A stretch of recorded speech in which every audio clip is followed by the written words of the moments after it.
Scott Jennings had Anna Kasparian cornered in seconds. You have not seen the myriad stories of ICE agents? Democrats every day are calling them the Gestapo. Do you think that helps or hurts? Well, they do act like Gestapo when they're showing up. Now you're doing it. During a CNN segment, which started as a regular discussion on immigration enforcement, quickly went out of control, with Anna completely losing it at one point. Let me just tell you something. Someone messes with my family, I get violent. Okay, that's how I feel about family. Good to know. That's why today we're breaking down this interesting debate, because we're not here to follow parties blindly, we're here for common sense. So, if you're an independent thinker, hit that subscribe button and let's jump right into it. I will just say, Republicans right now are trying to recruit and give bonuses to people who want to serve in ICE, and Democrats right now and people on the left are encouraging violence against people who want to serve in ICE. They are? And are putting them in harm's way every day. How so exactly? The two parties and how they're treating ICE agents right now, I think Republicans embracing recruitment of ICE and Democrats encouraging maybe violence. So we're just going to make a declarative statement like that without providing a single shred of evidence. You have not seen the myriad stories of ICE agents? Democrats every day are calling them the Gestapo. Do you think that helps or hurts? Well, they do act like Gestapo when they're showing up. Now you're doing it. Well, they are. They're just showing up. I assume you condone the violence. Penske trucks. Do you condone the violence? Home Depot. I don't want my tax dollars going to that garbage, okay?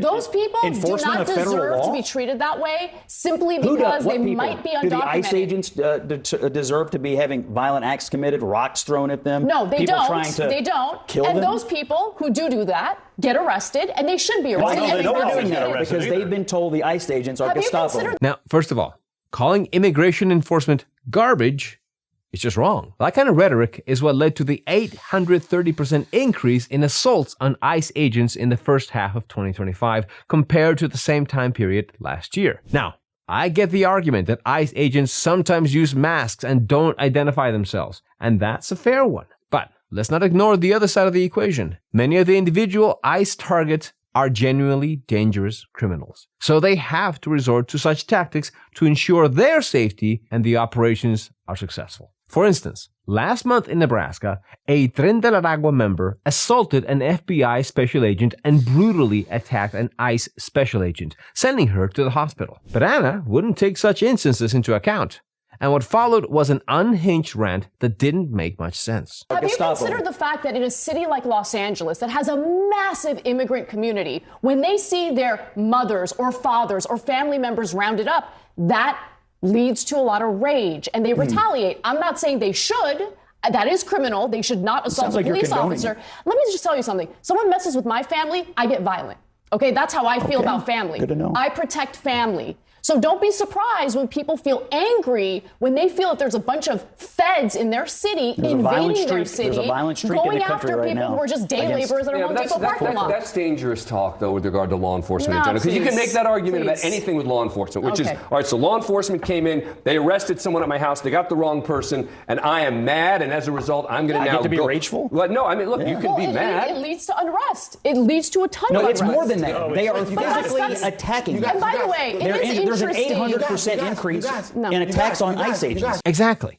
You can't spend most of your time justifying these attacks and then turn around and say, quote, well, they shouldn't happen. That's classic both sidesism. And frankly, it's intellectually dishonest. Another point is, no one is taking away Anna's right for being violent to protect her family. But there's a theory that states, the more you F around, the more you find out. When violence becomes the centerpiece of your argument, it drowns out the more legitimate concerns that deserve attention and debate, like the lack of due process in some cases, or the fact that ICE agents often don't clearly identify themselves. We've already seen how quickly things can spiral out of control in places like California, and having a hostile attitude only leads to similar incidents happening in other places. Going back to the debate, the topic moved from enforcing immigration laws to whether non-citizens should be included in the census.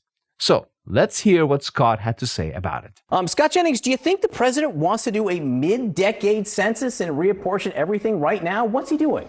Well, he certainly wants to do the census in a way that doesn't count illegal aliens as part of the overall population for the purpose of determining congressional districts and federal funding. And I think he's going to have a lot of popular support for it. Now, I know there's a process they have to go through, and it would take a long time to do a census, but there is a widespread belief that Democrats want to keep the system in place that they have because it advantages them. I know that that's what they believe because a Democratic congresswoman from New York, Clark, the other day said out loud, I want more migrants in my district for redistricting purposes. And so it's a political strategy of the Democrats.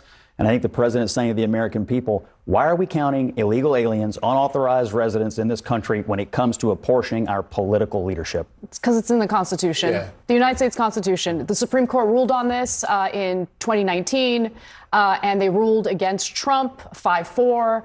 It's in the Constitution. Now, this debate is far from new. It was front and center during the lead up to the 2020 census, when the Trump administration tried to add a citizenship question. At the time, the Supreme Court struck it down in a narrow 5-4 ruling, saying the justification didn't hold up. Fast forward to today, and Trump's argument hasn't really changed. He maintains that since census data determines how seats in the House of Representatives are distributed, only U.S. citizens should be counted. On the surface, it sounds straightforward. But there's much more at play here. For one, the Supreme Court already weighed in and set the precedent on this matter. More importantly, the Constitution itself leaves little room for interpretation, as the 14th Amendment explicitly requires a count of the whole number of persons in each state, without distinguishing between citizens and non-citizens. I have a big problem with this, regardless of whether it's gerrymandering, which both parties do, or this attempt at changing the way we count the number of living residents in the United States, because it's all about cheating. It's all about rigging the system in a way that gives one party an advantage. But what I don't understand is, why do they want the advantage? Congress is useless. They do nothing for the American people other than vote on bills to lower taxes, increase spending on wars, things like that. But when it comes to representing the American people, both parties are really like a uniparty these days and don't really get much done. I mean, one of the things that we need to do more than anything right now is reform our immigration laws so we don't keep doing this pendulum swing from a left-wing president who has a more open borders type policy to a right-wing president who's like very draconian in his executive orders pertaining to immigration laws.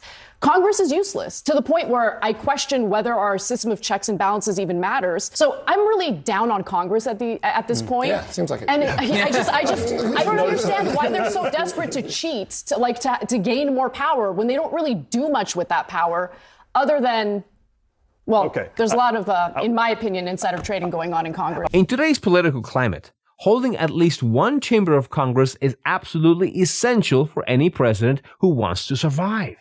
Without it, the opposing party can launch endless investigations, stop their agenda, and talk about impeachment. So, while it's true that our legislature has been reduced to theatrics, the main focus of it for our political class is making sure their side stays in power. Let me know in the comments your thoughts on this story. Don't forget to like and subscribe, and remember, keep thinking.